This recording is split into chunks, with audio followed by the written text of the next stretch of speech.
James.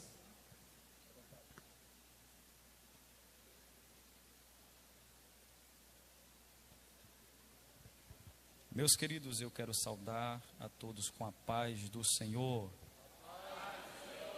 Quem está feliz com Jesus, confirme dizendo glória a Deus. Eu quero louvar a Deus por esta tão rica oportunidade. Deus é bom e a sua misericórdia dura para sempre. Aproveitando o posicionamento da igreja, você que trouxe a sua Bíblia, Hebreus capítulo de número 9. Versículo de número 4. Hebreus, capítulo de número 9, versículo de número 4, e também o versículo de número 5. Enquanto você encontra o texto, quero louvar a Deus pela vida do nosso pastor Luiz Gonzaga de Lima, pelo privilégio e uma responsabilidade muito grande de estar fazendo uso da palavra do Senhor diante de tantos homens de Deus. Quero louvar a Deus na pessoa do pastor Luiz, louvar a Deus pela vida de todos os demais pastores, homens de Deus que aqui estão, pastores de campos, amigos. Louvar a Deus pela vida do meu pai, pastor Osias Santana de Abreu, e da minha mãe, missionária Nileus, que está ali, e os irmãos que estão conosco de Assis, Brasil. Amém, queridos? Quem encontrou o texto, diga amém. Amém. Assim está escrito, versículo 4 e 5. Que tinha o incensário de ouro e a arca do pacto, toda coberta de ouro em redor, na qual estava um vaso de ouro que continha o maná, e a vara de Arão que tinha florescido, e as tábuas do pacto, e sobre a arca os querubins da glória que cobriam o propiciatório. Sobre tais coisas não podemos falar agora particularmente. Amém? Tome teu assento. Muitíssimo obrigado pela gentileza. Queridos, eu tenho uma palavra do coração de Deus para os nossos corações nesta noite, e eu quero vos ministrar sobre o tema Jesus, o nosso propiciatório. Você pode repetir após mim? Jesus, o nosso propiciatório. A carta aos Hebreus, nós não temos ciência com exatidão a respeito da sua autoria. Nós sabemos então que, apesar de desconhecermos a autoria, alguns afirmam ser Paulo, outros Apolo, Barnabé, e há uma gama de nomes de candidatos a autores desta carta aos Hebreus. O que nós sabemos é que essa carta é endereçada a judeus messiânicos, judeus que haviam se convertido ao cristianismo, haviam abraçado a fé na pessoa de Cristo. Todavia que, no momento em que o escritor escreve, eles estão sendo tentados a retornarem ao antigo pacto. O templo ainda estava de pé e os rituais de sacrifícios e purificações continuavam no templo. E estes judeus convertidos ao cristianismo estavam sentindo-se tentados a retornarem ao antigo pacto, a retornarem à antiga aliança. E é por isto que o escritor aos Hebreus, movido pelo Espírito Santo, ele escreve esta carta alertando sobre a supremacia de Cristo. E ele aponta que Cristo é superior a Moisés. Ele aponta sobre a supremacia da graça em detrimento da lei, e ele traz todo um argumento lógico e teológico, alertando os irmãos a que não retornem ao antigo sistema sacrificial. Quando nós lemos o capítulo de número 9, do versículo 1 até o versículo de número 10, nós percebemos pelo menos 3 divisões. Primeiro, o escritor do versículo 1 ao versículo 5, ele fala a respeito do tabernáculo, que era o símbolo, um dos símbolos do antigo pacto. E ao falar sobre esse tabernáculo, ele traz as divisões deste mesmo, que eram dividido em átrio, lugar santo e santo dos santos. E ele descreve no versículo 6 e versículo 7, o serviço sacerdotal que eram efetuados diariamente no tabernáculo, especificamente no átrio e no lugar santo, onde os sacerdotes tinham acesso e trabalhavam no altar de bronze, na pia de bronze, e também ao adentrarem no tabernáculo propriamente dito, eles tinham acesso à mesa dos pães da presença, ao candeeiro e ao altar de ouro, que era o altar do incenso. Mas o escritor, ele afunila quando ele diz que havia um terceiro compartimento neste tabernáculo, que é chamado de Santo dos Santos, ou Santíssimo Lugar, onde estava a Arca da Aliança, que era o objeto mais sagrado do tabernáculo, onde somente o sumo sacerdote tinha acesso, e isto uma vez por ano. E este sumo sacerdote, ao ter acesso ao Santo dos Santos, ele o fazia mediante alguns sacrifícios que eram exigidos por Deus. Quando o escritor aos Hebreus, ele monta esse pano de fundo, a partir do versículo 10, ele traz a ideia do novo pacto, da nova aliança em Cristo. E para que esta aliança em Cristo seja estabelecida, o antigo pacto precisa dar lugar para esta aliança. É lógico que o escritor, inspirado pelo Espírito Santo, ele está falando para os cristãos judeus que não faz mais sentido continuarem no antigo sistema, sendo que Cristo e em Cristo há uma liberdade dada pela graça. Na verdade, ele aponta o tabernáculo terreno como uma sombra de um tabernáculo celestial. Aquilo que era oferecido no tabernáculo terreno servia como sombra, apontando para algo maior, algo superior, e isto cumpriu-se em Cristo. Por exemplo, o sumo sacerdote tinha o dever de uma vez por ano entrar no Santo dos Santos e oferecer o sacrifício aspergindo sangue sobre o propiciatório. E quando ele efetuava este ritual, oferecendo sangue sobre o propiciatório, ele retornava às suas atividades normais, mas aquele sangue sobre o propiciatório trazia um aplacar da ira de Deus momentâneo, e era necessário no próximo ano, na festa de Yom Kippur, que este mesmo sumo sacerdote, ou algum sacerdote, sumo sacerdote em exercício, adentrasse novamente no Santo dos Santos e manifestasse da mesma maneira aquele ritual.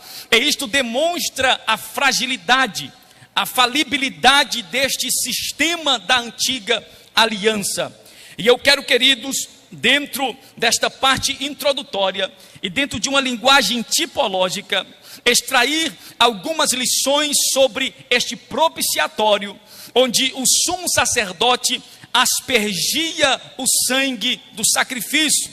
Em primeiro lugar, em Êxodo capítulo de número 25, a partir do versículo de número 17, nós percebemos que este propiciatório, ele era feito completamente de ouro. O seu material era o ouro, e ele media 1,10 m de comprimento por 70 centímetros de largura. E há uma descrição no livro do Êxodo, que este propiciatório, assim em cima dele, foi confeccionado 2 querubins, que defronte um ao outro, com as asas tocando uma na outra, eles olhavam em direção ao interior da arca. E a ideia de querubins, dentro deste propiciatório, acima deste propiciatório, nos traz algumas ideias. Por exemplo, este propiciatório, que servia como a tampa da arca propriamente dita, tendo confeccionado em cima estes querubins, a figura de querubins no tabernáculo de Moisés e também no templo de Salomão e no templo de Herodes estavam completamente envolvidos sobre todos os lugares. Por quê? Porque querubins a expressão querubins vem do hebraico queruv, que dá a ideia de proteger, guardar. E os querubins no contexto veterotestamentário, por exemplo, eles estão sempre envolvidos com a santidade de Deus. Eles são anjos guardiãos, anjos que são incumbidos de guardar a santidade de Deus, zelar pela santidade de Deus. É por isto que em Gênesis, capítulo de número 3, versículo 24, quando Deus expulsa Adão e Eva do jardim do Éden, Deus colocou no caminho da árvore da vida querubins para guardarem o caminho da árvore da vida, não permitindo ao homem ter acesso ao fruto da árvore da vida. Em Ezequiel capítulo 1, nós vimos Ezequiel descrevendo a respeito dos querubins. Na visão que ele tem próximo ao rio Quebar, ele descreve com maestria que haviam alguns seres com 4 faces, e estes seres estavam sustentando sobre as suas asas uma plataforma, e sobre esta plataforma havia um trono, e sobre este trono tinha alguém assentado. E Ezequiel descreve que estes querubins, eles estão associados ao trono de Deus, eles estão associados à glória de Deus, eles estão próximos da glória de Deus. Em Êxodo capítulo 26, versículo 31, quando Deus fala a respeito da confecção do véu, que separaria o lugar santo do santo dos santos, neste véu seriam esculpidos a figura de querubins. Por quê? Uma vez que o sacerdote, propriamente dito, entrasse no lugar santo, e observando o véu que separava o lugar santo do santo dos santos, ao olhar para a figura dos querubins, os querubins em figura de linguagem falariam para eles que aquele lugar era restrito, não era permitido, era inacessível. Ou seja, a figura dos querubins no tabernáculo era um alerta para todos aqueles que tentassem violar a santidade de Deus, porque Deus é santo. Você pode dizer comigo: Deus é santo. Oh, glórias ao nome do Senhor. Para isto, queridos, nós entendemos que há textos que apontam ser este propiciatório, onde há 2 querubins, um símbolo do trono de Deus. Por exemplo, em 1 Samuel capítulo 4, versículo 4, a parte A, o escritor vai informar que Deus, ele habita no meio dos querubins, ele se assenta entre os querubins. No Salmo 99, verso 1, o salmista diz o seguinte: o Senhor reina, trema o povo, ele assenta entre os querubins. E vários outros textos no Antigo Testamento apontam para a ideia de que a tampa da arca, ou o propiciatório, onde estavam estes querubins, era um símbolo do trono de Deus, era um símbolo da glória de Deus. E quando nós falamos sobre este propiciatório, nós entendemos que no contexto da lei, Deus havia orientado o sumo sacerdote, a saber, Arão, em Levítico capítulo 16, versículo 14, este Arão, ele deveria entrar no Santo dos Santos, na festa de Yom Kippur, mas ele não poderia entrar com as mãos vazias. Quem me ouve, diga amém. Ele não poderia entrar com as mãos vazias. Primeiro, Arão ofereceria no pátio, no altar de bronze, o sacrifício de um novilho. E ao oferecer este sacrifício, Arão deveria tomar do sangue deste novilho, adentrar no Santo dos Santos, aspergir do sangue sobre o propiciatório, retornar para o altar de bronze novamente e oferecer um bode pela expiação do pecado da nação, retornar para o Santo dos Santos e fazer da mesma forma, aspergindo aquele sangue sobre o propiciatório. Por quê, pastor? Porque este propiciatório, ou a tampa da arca, ele deveria ser aspergido o sangue, representando que o acesso ao trono, o acesso à graça, o acesso à presença, não poderia ser de outra maneira, a não ser pela morte de uma vítima e a apresentação do sangue. Este acesso ao trono da graça era vetado a qualquer outro adorador. Somente o sumo sacerdote tinha acesso uma vez por ano. E isto faz jus ao que Paulo escreve à igreja em Roma, no capítulo 3, versículo 23, quando ele diz: porque todos pecaram e destituídos estão da glória de Deus. O pecado nos afastou da glória de Deus. O pecado nos tira do acesso ao trono de Deus. O pecado impossibilita-nos de acessarmos a Deus. E quando o sumo sacerdote entrava, ele entrava a partir do sangue de um sacrifício. Ele não entrava pelos seus méritos, nem pela nomenclatura que ele possuía. Uma vez que o sumo sacerdote tentasse adentrar no Santo dos Santos, sem oferecer o sacrifício que Deus exigia, ele pagaria com a própria vida. Logo, o acesso do sumo sacerdote ao trono de Deus, ao Santo dos Santos, não era pelos seus méritos, mas era mérito do sangue de um sacrifício. Para ele entrar, alguém teve que morrer. Para ele ter acesso, alguém teve que se entregar. Para ele ter acesso à graça, ao trono, à glória, alguém precisou ser oferecido. Já tem gente entendendo nessa noite? Quem pode levantar a mão direita para o céu e adorar o nome do Senhor Jesus? Oh glória! Quando nós lemos no Novo Testamento, nós entendemos que através de Jesus, ele se torna este propiciatório. Cristo é o nosso propiciatório. A ideia de propiciatório é a ideia hebraica de lugar de expiação, que vem de uma raiz kafar, que dá a ideia de cobrir, purificar, reconciliar. E o mesmo significado também vem do grego. A ideia de propiciatório no grego é a ideia de obter aplacamento, conciliação. Então, propiciar é tornar duas partes inimigas amigas. Propiciar é cobrir as falhas, é cobrir os defeitos. Mas o porquê que era necessário este alguém para propiciar os nossos pecados diante do Pai? Eu vou exemplificar. Dentro da Arca da Aliança havia pelo menos 3 utensílios. Quantos utensílios? 3 utensílios ou 3 objetos, como queiram. Primeiro, havia o pote com maná. Segundo, havia a vara de Arão que floresceu. Terceiro, existiam as tábuas da lei. Quando nós olhamos para estas figuras, logo nós entendemos que tudo isto também aponta para Cristo. Mas partindo de uma perspectiva não cristológica, mas de uma perspectiva de juízo de Deus, quando Deus olha do céu para a terra e ele observava dentro da arca, ele via o pote com maná, ele via a vara de Arão que floresceu e ele também observava as tábuas da lei. Ora, o que isto gerava no coração de Deus? Primeiro, quando Deus olhava para o maná, Deus recordava piamente do momento em que os judeus no deserto reclamaram diante do Senhor, murmurando, dizendo: nós não queremos mais este pão vil do céu, nós queremos carne, nós estamos cansados desse maná. O povo murmurou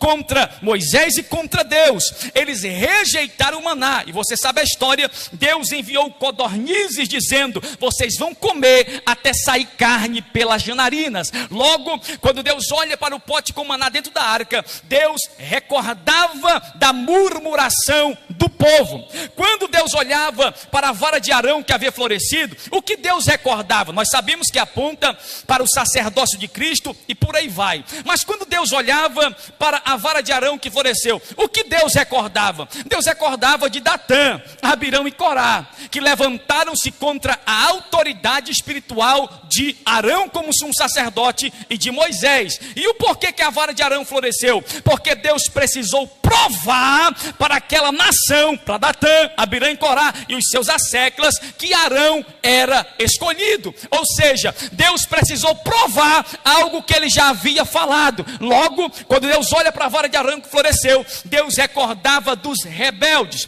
Quando Deus olhava para as tábuas da lei, Deus recordava do momento em que ele entrega a lei para Moisés, coisa bonita, maravilhosa. Moisés está descendo do monte, o povo está celebrando diante de um bezerro de ouro. Aí Moisés quebra as tábuas, Deus julga o povo, a nação de Levi, a tribo de Levi é eleita no Senhor, e a partir daquele momento Moisés retorna para o monte, e ele tem que agora talhar umas novas pedras para Deus escrever a lei novamente. O que é que Deus lembra? Deus lembra da idolatria. Então, quando Deus, ele olhava do céu para a terra, para dentro da arca, ele tinha vontade de destruir aqueles que murmuraram por causa do maná. Ele tinha vontade de exterminar aqueles que haviam se rebelado contra as lideranças da época. Ele recordava dos idólatras, e a justiça de Deus pedia a morte destas pessoas. Só que acima da arca havia o propiciatório, e sobre o propiciatório havia sido aspergido o sangue. Quando Deus olhava do céu para a terra, e ele olhava para o interior da arca, ele olhava através do sangue, e através do sangue a ira de Deus era aplacada. Oh glória, eu estou sentindo a presença do Senhor aqui. A justiça divina exigia a morte do ser humano. É por isso que em Romanos capítulo 6, versículo 23, o apóstolo Paulo escreve: pois o salário do pecado é a morte, mas o dom gratuito de Deus é a vida eterna em Cristo Jesus nosso Senhor. Olhe para cá, o nosso padrão de justiça não aplaca a ira de Deus. A nossa justiça humana não atende os requisitos da justiça divina. Aquilo que eu tenho de melhor diante de Deus, fora de Cristo, não serve. É por isto que Isaías escreve no capítulo 64, versículo 6: mas todos nós somos como imundo, e todas as nossas justiças como trapo da imundícia. E trapo da imundícia aqui no original é o pano da menstruação da mulher. Ele está dizendo: aquilo que nós seres humanos temos de melhor diante do Senhor é como trapo de imundícia. O que ele está falando? A nossa justiça, os nossos atos de bondade não satisfazem a justiça de Deus, mas Jesus, aquele que é o nosso propiciatório, a tampa da arca manchada de sangue, é através dele que nós somos aceitos. Quando Deus olha do céu para a terra, ele não vê você, ele vê Cristo em você. Quando ele olha do céu para a terra, ele não vê o pastor James, ele vê Cristo no pastor James. É por causa dele. Dá uma olhadinha para duas pessoas próximas de você e diga assim: é por causa de Jesus. Diga: é por causa de Jesus. Oh glória, oh glória. Quando Deus resolve olhar para nós, ele não olha diretamente para o João, para Maria. Ele coloca os óculos da graça, ele coloca os óculos do sacrifício de Cristo, e ele nos vê através de Cristo. Oh glória. É por isso que Paulo continua em Romanos capítulo 3, versículo 24 e também o versículo 25: sendo justificados pela sua graça, através da redenção que há em Cristo Jesus, a quem Deus estabeleceu para ser uma propiciação através da fé no seu sangue, para declarar a sua justiça pela remissão dos pecados que são passados na paciência de Deus. Olhe para cá, em Cristo nós somos declarados justos diante de Deus.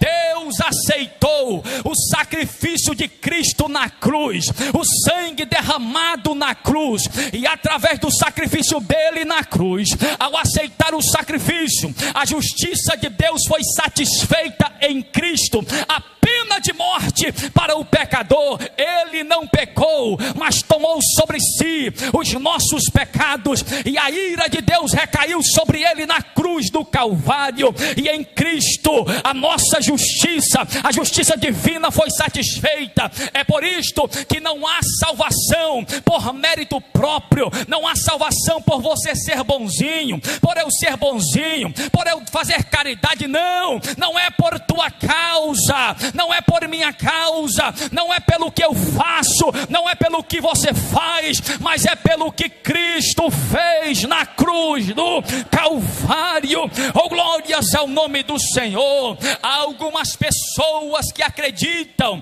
que conseguirão serem aceitas diante de Deus pelo seu próprio mérito, mas a nossa justiça, o que nós temos de bom, não satisfaz a justiça de Deus.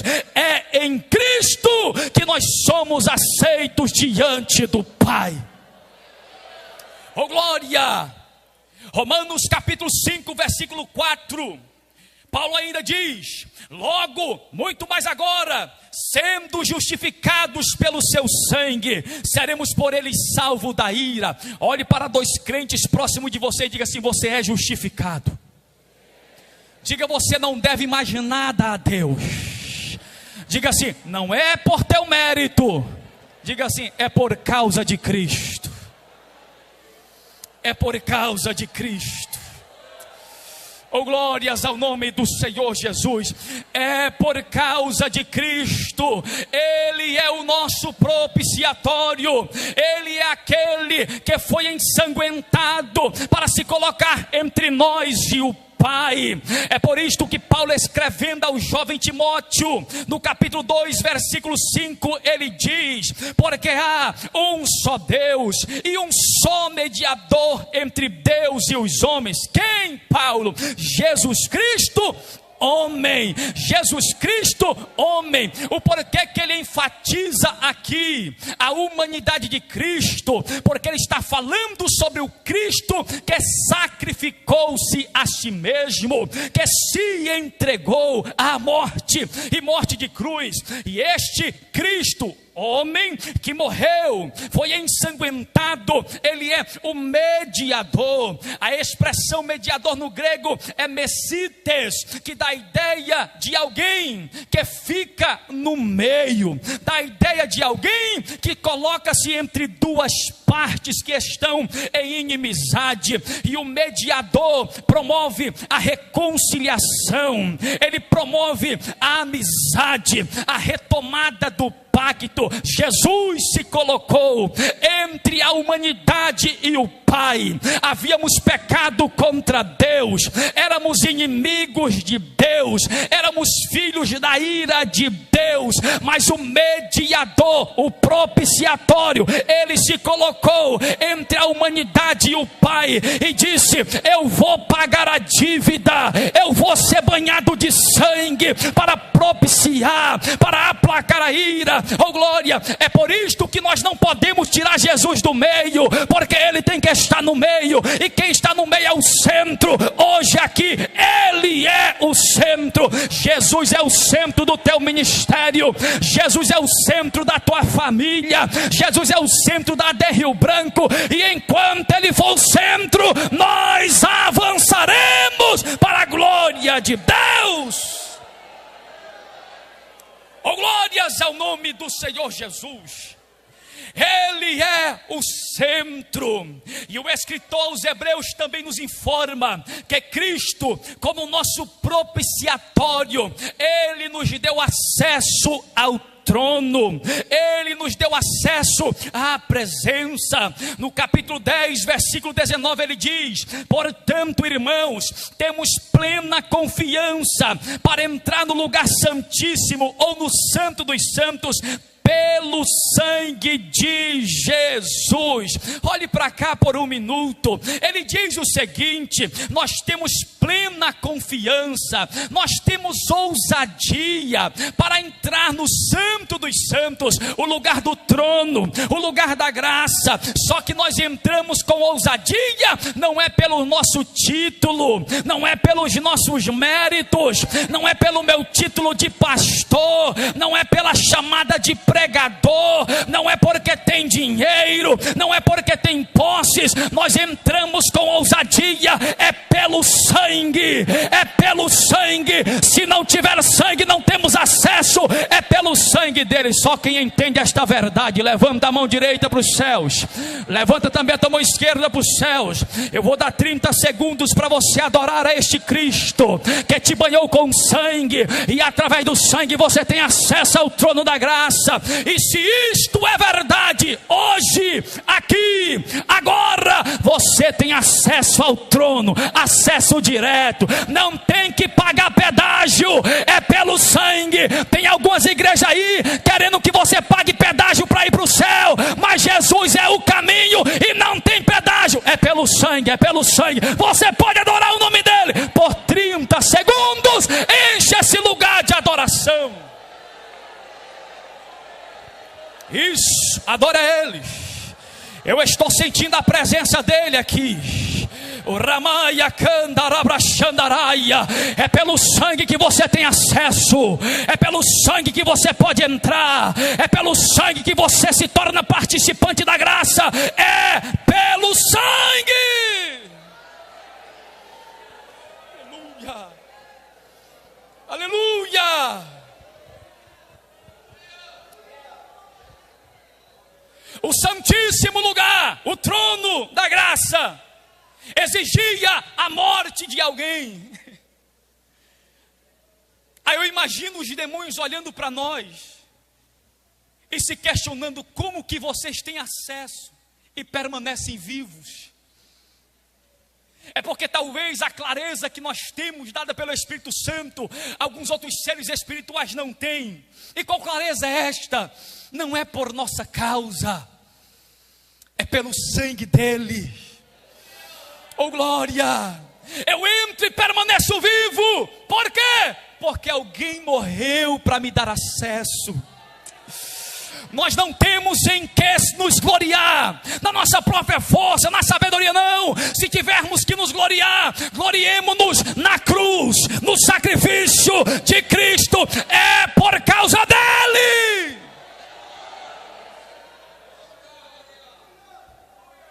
Aleluia! E eu encerro aqui. Repitam comigo: não podemos remover Cristo, o nosso propiciatório. 1 Samuel capítulo 6, versículo 19. Se puder projetar para mim, projeta, por gentileza. 1 Samuel capítulo 6, versículo 19. Eu vou ler aqui na versão que eu tenho disponível. Preste atenção nesta leitura, é de suma importância. No entanto, 70 homens de Bet-Semes, sendo que 50 deles eram daqueles que andam aos milhares, filhos de Jeconias, cometeram o pecado de olhar para dentro da arca de Yahvé. Diga comigo: olharam para dentro da arca. E por este motivo o Senhor os matou. E o povo muito se lamentou, chorou e ficou de luto por causa desta grande matança que Deus fez cair sobre eles. Quando os filisteus enviaram a arca da aliança, e a arca da aliança chegou em Bet-Semes, alguns israelitas abriram a arca e olharam para o interior da arca, e o texto diz que por causa disto, por causa deste pecado, Deus os matou. Deus os julgou. A pergunta é: o porquê que Deus os julgou? Será se é pelo simples fato de eles olharem para o interior da arca? E eu digo para vocês que não. O porquê que Deus os julgou? Porque ao retirarem a tampa da arca, o propiciatório, eles quiseram inovar e ter acesso a Deus de uma outra maneira, retirando o propiciatório. Nós não precisamos do sangue, nós não precisamos do propiciatório manchado de sangue. Nós somos amigos de Deus. Deus é bonzinho, Deus é o cara. E é o que tem acontecido em muitos lugares. Estão tirando Jesus de cena, achando que o homem pode ter acesso sem Cristo de outra maneira. E o texto diz que que Deus os julgou e houve luto sobre eles. Sabe por que existem muitos lugares, muitas igrejas que estão de luto? É porque estão tirando Jesus, é porque estão removendo o propiciatório.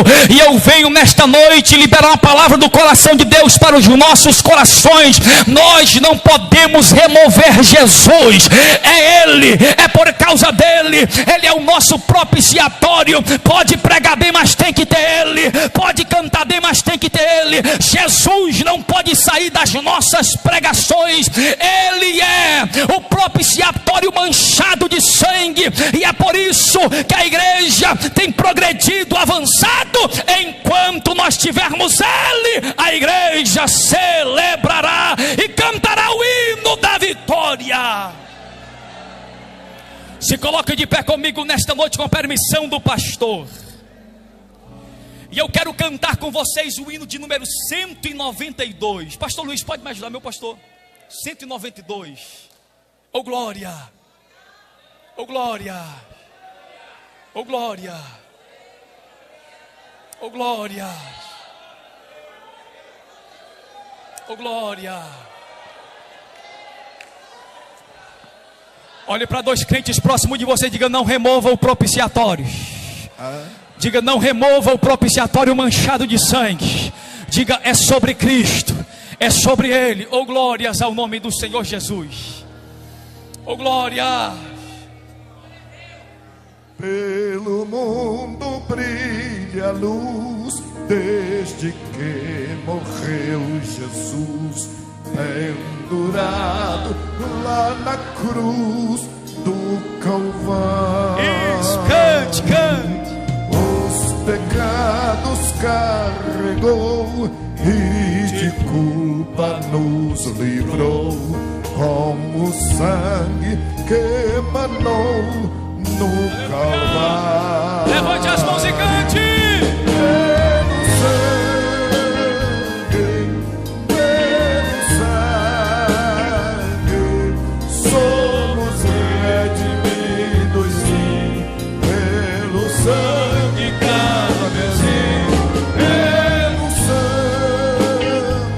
Chamamos Jesus. Receba a glória, Jesus. Do sangue de Jesus no Calvário. Aleluia. Antes tinha muito temor, mas agora tenho amor, pois compreendo o valor do Calvário. Vivi na perdição, mas achei a salvação pela grande redenção. Levante as mãos e adore a Ele, adore. É pelo sangue que você vai vencer. Pelo sangue,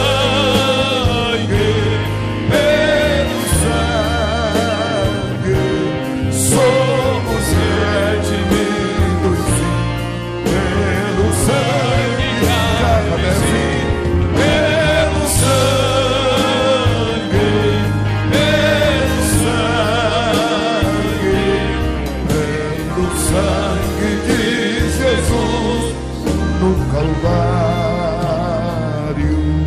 És um grande pecador, eis aqui teu Salvador. Com as mãos levantadas, bom pregador, receba a graça pelo sangue dele. Receba a tua cura pelo sangue de Jesus. Seja tocado agora, seja restaurado pelo poder do sangue de Jesus. O sangue de Jesus tem poder sobre a tua vida, sobre a tua família, sobre a tua casa. Receba o teu milagre agora em nome de Jesus.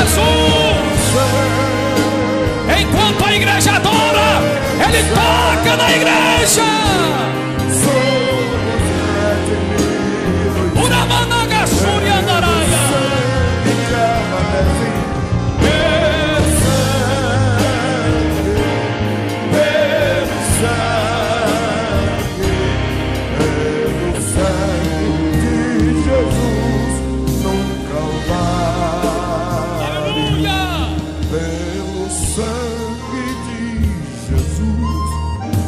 Calvário.